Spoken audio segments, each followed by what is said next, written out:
ព្រះបបិតាព្រះជាបុត្រាព្រះវិញ្ញាណបរិសុទ្ធ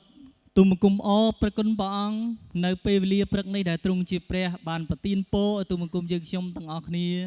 បានចូលក្នុងព្រះតំណាក់របស់ផងព្រះអង្គហើយបិតាអើយនៅពេលនេះទូមង្គមនឹងសិក្សាព្រះបន្ទូលព្រះអង្គជាមួយគ្នាសូមទ្រង់ប្រទានប្រាជ្ញាឲ្យទូមង្គមយើងខ្ញុំទាំងអស់គ្នាបានយល់អំពីបំណងផាតីរបស់ផងព្រះអង្គដែលទ្រង់ចង់មានបន្ទូលមកដល់ចិត្តទូមង្គមយើងខ្ញុំម្នាក់ៗនៅវេលាព្រឹកនេះផងដែរទូមង្គមអរគុណព្រះអង្គទូមង្គមទេថ្វាយនៅព្រះបន្ទូលនៅវេលាព្រឹកនេះក្នុងព្រះនាមព្រះយេស៊ូវគ្រីស្ទអាមែនអរគុណបងនេះគឺជាសម្បត្តិរបស់លោកសាវកពលដែលលោកសរសេរផ្ញើទៅគ្រិស្តបរិស័ទនៅទីក្រុងរ៉ូមបាទហើយនៅគម្ពីររ៉ូមជំពូក7ដែលខ្ញុំដកស្រង់ពីខ15រហូតដល់ខ20នេះគឺលោកសាវកពលផ្ទាល់លោកបាននិយាយអំពីខ្លួនរបស់លោកផ្ទាល់ដែលលោកជាអ្នកបម្រើព្រះជាម្ចាស់ហើយលោកបាននិយាយប្រាប់នៅក្នុងព្រះបន្ទូលនេះថាលោកចង់ប្រព្រឹត្តឬក៏ចង់ធ្វើកិច្ចការដែលល្អណាស់ប៉ុន្តែលោកមិនអាចធ្វើបានបាទលោកអត់អាចធ្វើបានហើយនេះក៏ជាចំណុចសំខាន់មួយជាការមួយដែលយើងគ្រប់គ្នាកំពុងតែរស់នៅហើយដូចលោកសាវកពលនេះដែរបាទ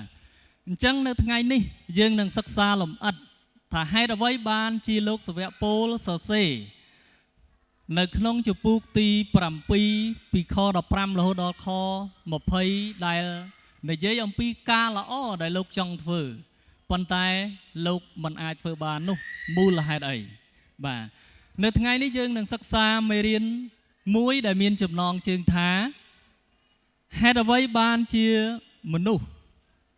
ចូលចិត្តប្រព្រឹត្តការអាក្រក់ជាជាងការល្អបាទមិនថាតលោកសាវកពលដែលជាសាវកបម្រើព្រះគ្រីស្ទទេមិនថាអស់អ្នកបងប្អូនដែលជាអ្នកជឿព្រះអង្គទេបងប្អូនប្រកាសជាជួបប្រទះនឹងការមួយនេះដូចគ្នាបាទ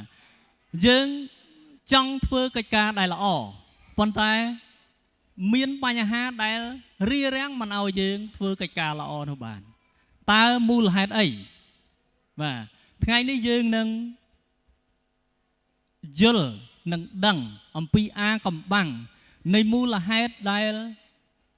មនុស្សចូលចិត្តប្រព្រឹត្តការអាក្រក់ជាជាងការល្អបាទអញ្ចឹងមូលហេតុទី1ធំបំផុតបាទនៅក្នុងគម្ពីរទំនុកដំកើងជំពូក51ជំពូក5គឺជាចម្លើយទី1ដែលប្រាប់យើងអំពីមូលហេតុដែលធ្វើឲ្យយើងចង់ប្រព្រឹត្តការអាក្រក់ជាជាងការល្អខ្ញុំអានជូននៅក្នុងគម្ពីរទំនុកដំកើងជំពូក51ខ5ទូបង្គំមានកំហុសតាំងពីកំណើតមកហើយទូបង្គំមានបាបតាំងពីនៅក្នុងផ្ទៃម្ដាយរបស់ទូបង្គំមកបាទអញ្ចឹងនៅក្នុងគម្ពីរទំនុកដំកើងជំពូក51ខ5បានស្រាយនៅចម្លើយដែលជាសំណួរនៃប្រធានបទនៃចំណងជើងយើងថាហេតុអ្វីបានជាមនុស្សចូលចិត្តប្រព្រឹត្តការអាក្រក់ជាងការល្អ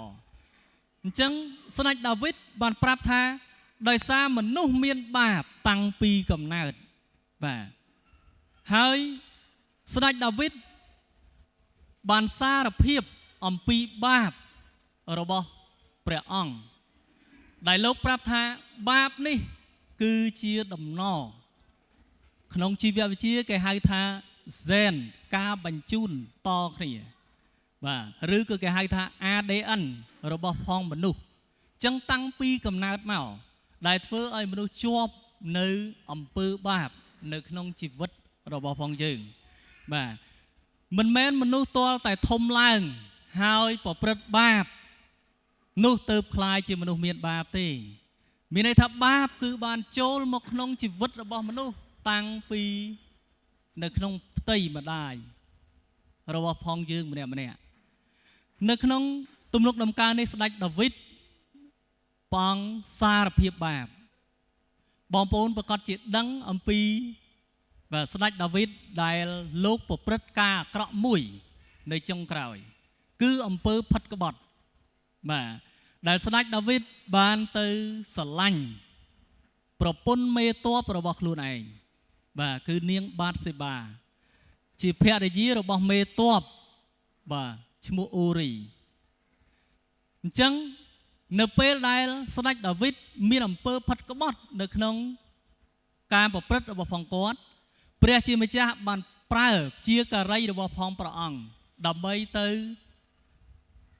ប្រាប់ដល់ស្ដេចដាវីតអំពីកំហុសអំពីការប្រព្រឹត្តខុសឆ្គងរបស់ព្រះអង្គបាទអញ្ចឹងនៅពេលដែលជាការីណាថាន់បានទៅប្រាប់ស្ដេចដាវីតគឺព្រះអង្គបានគង់នៅជាមួយណាថាន់ហើយណាថាន់បាននិយាយរឿងមួយប្រាប់ទៅស្ដេចដាវីតបាទរឿងនោះគឺហោរាណាថាន់ឬក៏ជាការីណាថាន់ប្រាប់ថាមានមហាសេដ្ឋីមួយរូបគាត់មានទ្រព្យសម្បត្តិច្រើនមានគោមានពពែមានជាមជាច្រើនបាទហើយនៅជិតផ្ទះរបស់សេដ្ឋីនោះក៏មានអ្នកក្រម្នាក់ដែលមានតែជាមមួយក្បាលជាទីស្រឡាញ់របស់ផងគាត់ប៉ុន្តែនៅថ្ងៃមួយមហាសេដ្ឋីឬក៏ណាមាននោះមានភ្ញៀវអញ្ជើញមកលេងផ្ទះរបស់ផងគាត់ហើយគាត់ក៏ធ្វើពិធីជប់លៀងដល់មិត្តភ័ក្តិដែលមកលេងផ្ទះរបស់គាត់ប៉ុន្តែនៅក្នុងពិធីជប់លៀងនោះគឺមហាសេដ្ឋីឬក៏អ្នកមាននោះអត់បានចាប់សត្វរបស់ផងគាត់ដើម្បីធ្វើអាហារទទួលមិត្តភ័ក្តិរបស់ផងគាត់ទេបែរទៅយកសត្វតែមួយគត់របស់អ្នកក្រដែលនៅជិតផ្ទះរបស់ផងគាត់យកមកធ្វើនៅត្រង់ចំណុចនេះជាការីណាថាន់បានសួរទៅស្ដេចដាវីតថាតើអ្នកមាននេះជាមនុស្សដូចម្ដេចបាទអញ្ចឹងស្ដេចដាវីតបានស្ដាប់សាច់រឿងនឹងហើយស្ដេចដាវីតខឹងមែនតើស្ដេចដាវីតថាម៉េចអ្នកនេះអាក្រក់ណាស់គឺសមតែស្លាប់ទេបាទខ្លួនមានទ្រព្យសម្បត្តិច្រើនមានសត្វច្រើនប្រភេទហេតុអីបានទៅយកសត្វរបស់អ្នកក្រដែលមានតែមួយគត់ហើយជាទីស្រឡាញ់របស់ផងគាត់យកមកសម្លាប់ដើម្បីធ្វើមហូបទទួលមិត្តភ័ក្តិដូច្នេះអ្នកនេះមិនសមទាល់តែសោះពេលនោះជាការីណាថាន់បាននិយាយទៅស្ដេចដាវីតថាអ្នកនោះគឺទ្រង់នឹងហើយបាទអញ្ចឹងនៅពេលនោះស្ដេចដាវីតចាប់ផ្ដើមលុតជង្គង់នៅមុខជាការីណាថាន់ហើយជាការីណាថាន់នេះបានប្រាប់បន្តទៀតថាព្រះអង្គនេះហើយដែលប្រព្រឹត្តការអាក្រក់មិនគួរឲ្យលើកលែងតតែសោះព្រះអង្គមានស្រីស្នំច្រើននៅជាមួយហេតុអីបានជាព្រះអង្គមានអំពើផិតក្បត់ទៅស្រឡាញ់ប្រពន្ធរបស់មេទ័ពដែលជាអ្នកសំណប់ការពារព្រះអង្គទៅវិញបាទអញ្ចឹងនៅពេលនោះស្ដេចដាវីតចាប់ផ្ដើមលុតជង្គង់ហើយក្រាបលន់តួនៅអំពើបាបរបស់ផងលោកនេះមិនមែនជាហោរាណាថាន់ដែលនិយាយមករកលោកទេមករកព្រះអង្គទេគឺជាព្រះជាម្ចាស់ដែលបានប្រើហោរាណាថាន់មកអញ្ចឹងហើយបានជានៅទំនុកដំកើងចំពុក51ខ5នេះស្ដេចដាវីតបានសារភាពនៅបាបរបស់ផងគាត់ថារសារអំពើបាបដែលនៅក្នុងគាត់ទេដែលនាំឲ្យគាត់ប្រព្រឹត្តការអាក្រក់ដូចនេះបាទអញ្ចឹងហើយបានជាទី1នេះគឺសំខាន់បងប្អូនហើយដោយសារបាបនៅក្នុងជីវិតរបស់បងប្អូនទើបជំរុញឲ្យបងប្អូនអត់ចង់ធ្វើការល្អទេទោះបីបងប្អូនដឹងថាការនោះមិនសមមិនគួរនឹងប្រព្រឹត្តទេប៉ុន្តែបាបវានៅតែអូសទាញបងប្អូនហើយនឹងខ្ញុំនិងមនុស្សជាច្រើនទៀតឲ្យប្រព្រឹត្តការនេះបាទទី2មូលហេតុដែលមនុស្សចូលចិត្តប្រព្រឹត្តការអាក្រក់ជាជាងការល្អចំណុចទី2គឺដោយសារចិត្តគំនិតរបស់មនុស្សងាយនឹងវង្វេងហើយមានភាពទន់ខ្សោយ នៅក្នុងព្រះគម្ពីរយេរេមៀជំពូក17ខ9បានចែងអំពីចំណុចទី2នេះខ្ញុំអានជូនយេរេមៀជំពូក17ខ9ចិត្តរបស់មនុស្សតែងតែវាចវេមិនអាចកែតម្រង់បានឡើយហើយក៏គ្មាននរណាអាចមើលឃើញធ្លុះពីចិត្តរបស់មនុស្សដែរបាទអញ្ចឹងបងប្អូនហើយយើងឃើញថាព្រះជាម្ចាស់បានលាតត្រដាងអំពីភាពគ្រោះថ្នាក់នៃចិត្តរបស់មនុស្សបាទជារឿយយើងគិតថាចិត្តរបស់យើងល្អបាទយើងគិតថាយើងប្រព្រឹត្តនេះគឺល្អហើយប៉ុន្តែនោះគ្រាន់តែជាការដាក់បន្ទុករបស់យើងម្នាក់ៗសម្រាប់ខ្លួនឯងតែប៉ុណ្ណោះបងប្អូននឹងទេពេលខ្លះចិត្តរបស់យើងពោពេញទៅដោយការបោកបញ្ឆោតចិត្តរបស់យើងពោពេញទៅដោយឧបាយកលនៅក្នុងហ្នឹងបាទសូម្បីតែខ្លួនឯងផ្ទាល់ម្នាក់ៗក៏ចិត្តយើងនេះបោកបញ្ឆោតដែរអាមែនបងប្អូនជឿអត់ថាចិត្តរបស់បងប្អូនធ្លាប់បោកបញ្ឆោតបងប្អូនបាទពាក្យខ្មែរយើងថាម៉េចស្គាល់មុខតែមិនស្គាល់ចិត្តបាទឪពុកម្ដាយបង្កើតកូនមកបានតែរូបកាយទេប៉ុន្តែចិត្តគំនិតគឺឪពុកម្ដាយអត់បង្កើតបានទេបាទចឹងហើយបានជានៅចំណុចទី2នេះចិត្តគំនិតរបស់ផងយើងគឺជាកត្តាទី2ដែលអូសទាញយើងជំរុញយើងឲ្យឆ្លក់វង្វេងនឹងការប្រព្រឹត្តការអាក្រក់ជាជាងការល្អដែលទោះបីជាចិត្តរបស់យើងដឹងថាការនោះល្អការនោះអាក្រក់យ៉ាងណាក៏ដោយហើយកាន់តែពិសេសទៀតនោះគឺបាបនៅចំណុចទី1ដែលនៅក្នុងបងប្អូនហើយនៅខ្ញុំគឺវាតែងតែជំរុញយើងជានិច្ចលើកទឹកចិត្តយើងជានិច្ចឲ្យប្រព្រឹត្តការអាក្រក់ជាជាងប្រព្រឹត្តការល្អបាទទី3មូលហេតុដែលមនុស្សចូលចិត្តប្រព្រឹត្តការអាក្រក់ជាជាងការល្អគឺដោយសារការលបួងនៃតណ្ហាសាច់ឈាមនិងភាពទន់ខ្សោយរបស់យើងម្នាក់បាទតើការលបួងនៃតណ្ហាសាច់ឈាមរបស់ផងយើងជាអ្វីបាទនៅក្នុងព្រះគម្ពីររ៉ូមជំពូក7ខ19ដែលយើងបានអានបាញ់មិញហ្នឹងលោកសាវកប៉ូលលោកបាននិយាយដូច្នេះខ្ញុំមិនប្រព្រឹត្តអំពើល្អដែលខ្ញុំចង់ធ្វើនោះទេតែបែរជាប្រព្រឹត្តអំពើអាក្រក់ដែលខ្ញុំមិនចង់ធ្វើទៅវិញឃើញទេបងប្អូនមានន័យថាសាច់ឈាមរបស់ផងយើងនេះអារូបខាងក្រៅរបស់ផងយើងនេះវាជាកត្តាជំរុញអូសទាញយើងដោយសារភាពទន់ខ្សោយរបស់យើងដែលយើងម្នាក់ត្រូវតែទទួលស្គាល់ថាយើងគឺជាម្នាក់ដែលទន់ខ្សោយអញ្ចឹងលោកសាវកប៉ូលឆ្លោះបញ្ចាំងអំពីភាពទន់ខ្សោយភាពអសមត្ថភាពរបស់យើងដែលជំរុញឲ្យយើងត្រូវតែប្រព្រឹត្តការអាក្រក់ដែលទោះបីយើងដឹងថាការនោះមិនគួរនឹងប្រព្រឹត្តក៏ដោយណាអញ្ចឹងវាជាកត្តាមួយដែលអ្នកបងប្អូនទាំងអស់គ្នាត្រូវដឹងបាទអញ្ចឹងចំណុចទី3គឺសេចក្តីលបួងនៃតណ្ហាសាច់ឈាមរបស់ផងយើងរូបបាទរបស់ផងយើងនេះដែលកត្តាមួយជំរុញឲ្យយើងប្រព្រឹត្តការអាក្រក់លោកសាវកប៉ូលលោកខំប្រឹងជៀសពីការអាក្រក់ប៉ុន្តែលោកនៅតែមិនអាចជៀសរួចអញ្ចឹងហើយបានជាលោកសរសេរនៅក្នុងបាទជំពូក7ខ19នេះថា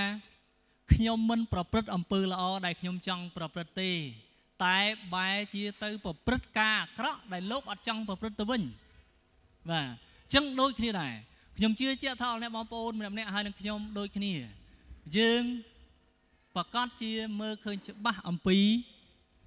អ្វីដែលល្អអ្វីដែលអាក្រក់ហើយយើងគ្រប់គ្នាប្រកាសជាមិនចង់ប្រព្រឹត្តទេអ្វីដែលអាក្រក់នោះយើងចង់ប្រព្រឹត្តអ្វីដែលល្អប៉ុន្តែសាច់ឈាមរបស់យើងវាមិនអនុញ្ញាតឲ្យយើងប្រព្រឹត្តគ្រប់ការទាំងល្អក្នុងជីវិតរបស់យើងទាំងអស់បានទេគឺវាត្រូវតែអូសទាញយើងបាទឲ្យចូលទៅក្នុងសេចក្តីអាក្រក់ដោយសារ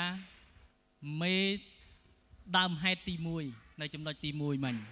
បាទទី4មូលហេតុដែលមនុស្សចូលចិត្តប្រព្រឹត្តការអាក្រក់ជាជាងការល្អ គឺដោយសារការត្រួតត្រានៃបាបនៅក្នុងខ្លួនរបស់យើងនៅក្នុងគម្ពីររ៉ូមដដែលជំពូក6 ខ 12 បាទបានចែងថាដូច្នេះមិនត្រូវទុកឲ្យបាបសោយរាជ្យលើខ្លួនបងប្អូនដែលតែងតែស្លាប់ដើម្បីស្ដាប់តាមតណ្ហាលោភលន់របស់ខ្លួននោះឡើយបាទអញ្ចឹងនៅក្នុងគម្ពីររ៉ូមជំពូក6 ខ 12 នេះបានលាតត្រដាងអំពីមូលហេតុដែលមនុស្សចូលចិត្តប្រព្រឹត្តការអាក្រក់ជាជាងការល្អនោះគឺដោយសារការត្រួតត្រារបស់បាបនៅក្នុងខ្លួនយើងម្នាក់នៅក្នុងខគម្ពីរនេះគឺជាបទបញ្ជារបស់ផងព្រះជាម្ចាស់នៃយើងដែលព្រះអង្គបញ្ជាឲ្យយើងគ្រប់គ្នាដោះអំពើបាបចេញពីជីវិតរបស់យើងនៅពេលដែលអ្នកបងប្អូនទាំងអស់គ្នាបានទទួលជឿលើព្រះពិតហើយលោកសាវកប៉ូលដូចគ្នាដែរលោកបានដាស់តឿនដល់គ្រីស្ទបរិស័ទមិនត្រូវបណ្ដោយខ្លួនតាមចំណង់តណ្ហានៃសាច់ឈាមពោលគឺការសម្រេចចិត្តមិនចោះចាញ់នឹងអំពើបាបដែលគ្រប់គ្រងដែលសោយរាជ្យនៅក្នុងជីវិតប្រចាំថ្ងៃរបស់ផងយើងអញ្ចឹងទី1ជាបញ្ជារបស់ផងព្រះនៅចំណុចនេះបងឲ្យយើងដោះគ្រប់ទាំងអំពើបាបកាលណាទាំងអស់គ្នាអរអ្នកបងប្អូនទាំងអស់គ្នាដោះអំពើបាបចេញពីជីវិតរបស់ផងយើងតាមរយៈសេចក្តីជំនឿលើព្រះដ៏ពិតនេះបាបលែងជាចវាយនាយបាបលែងជាម្ចាស់លើជីវិតបងប្អូនហើយបាទបងប្អូននឹងរួចផុតអំពីការនេះតាមរយៈសេចក្តីជំនឿរបស់បងប្អូនអញ្ចឹងហើយបានជាយើងគ្រប់គ្នាត្រូវការព្រះ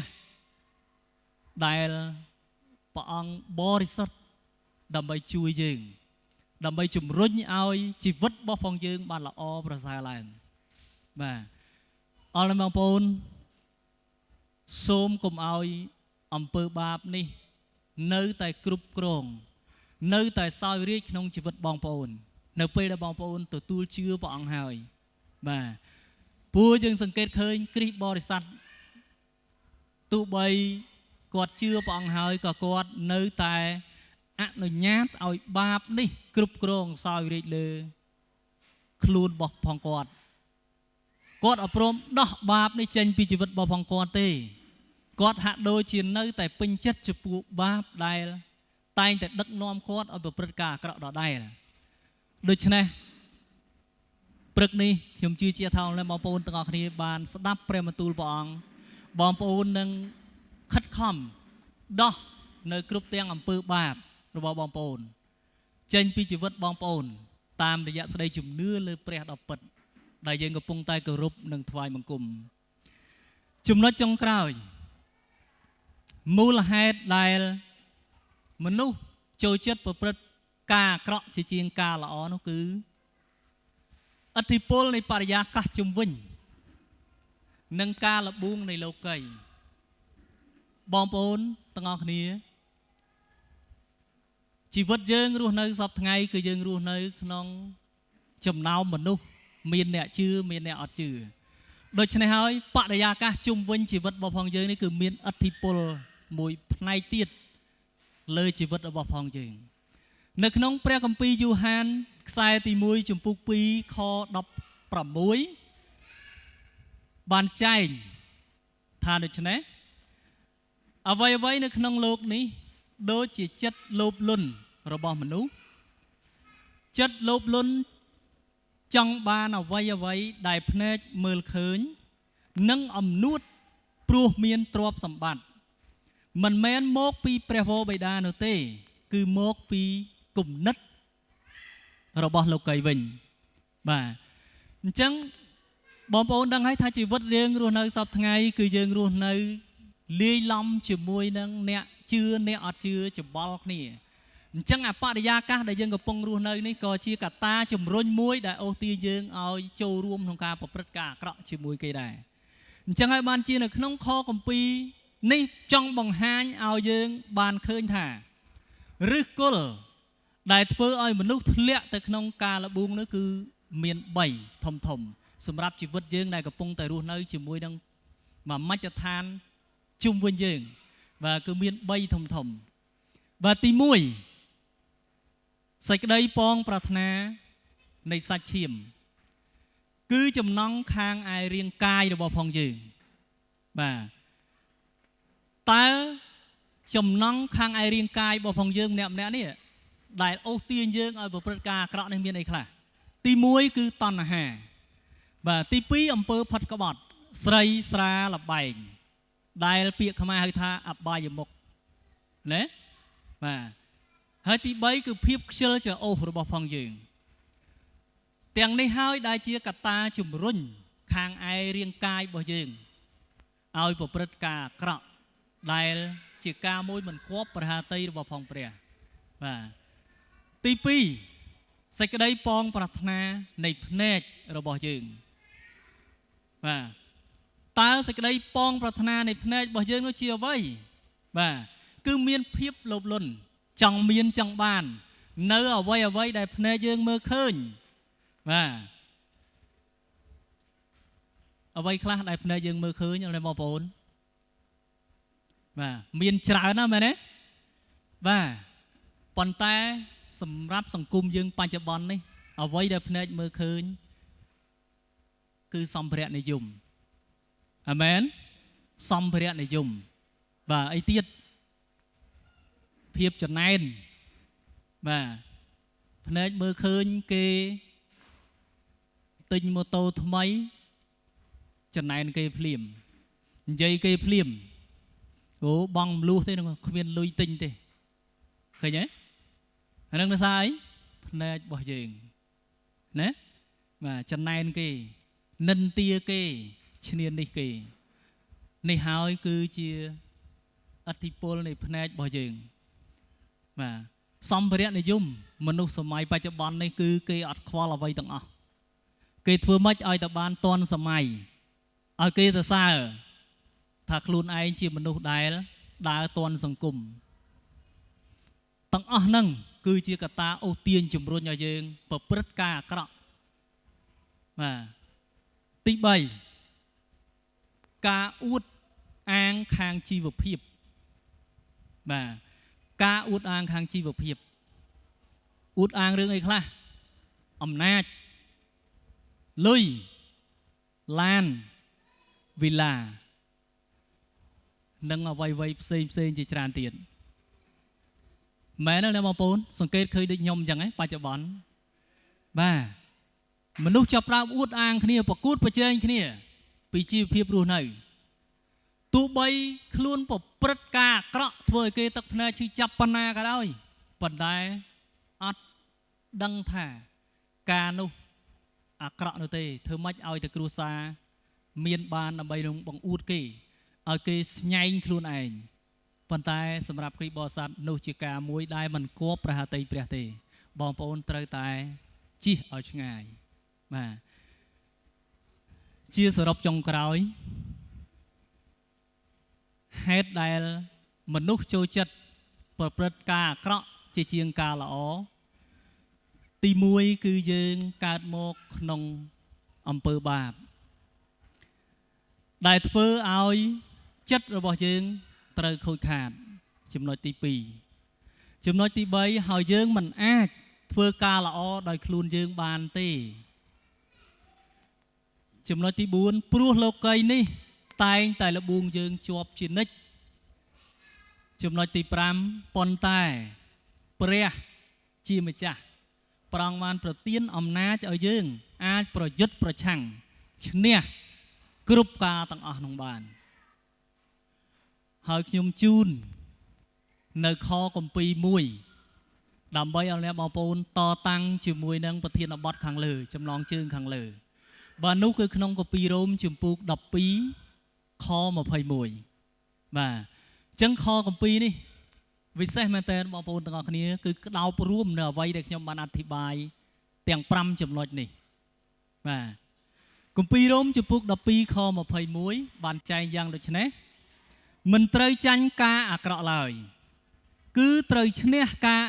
អាក្រក់ដោយការប្រព្រឹត្តល្អវិញអាមែនអញ្ចឹងបង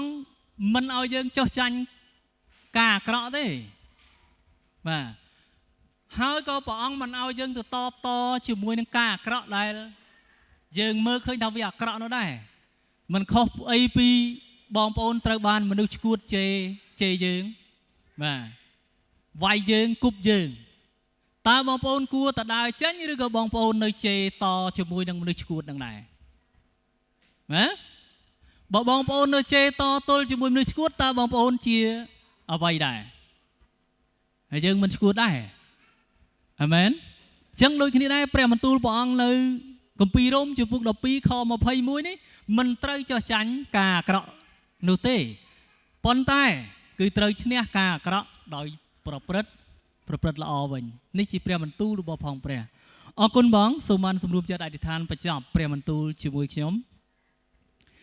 បិតាដែលគង់នៅនគរឋានសួគ៌ទូលបង្គំអរគុណព្រះអង្គសម្រាប់ព្រះបន្ទូលរបស់ផងព្រះអង្គព្រឹកនេះនៅក្នុងព្រះគម្ពីររ៉ូមជំពូក7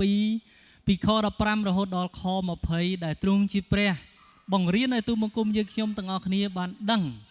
ហើយឃើញថាពិតប្រាកដមនុស្សគ្រប់គ្នា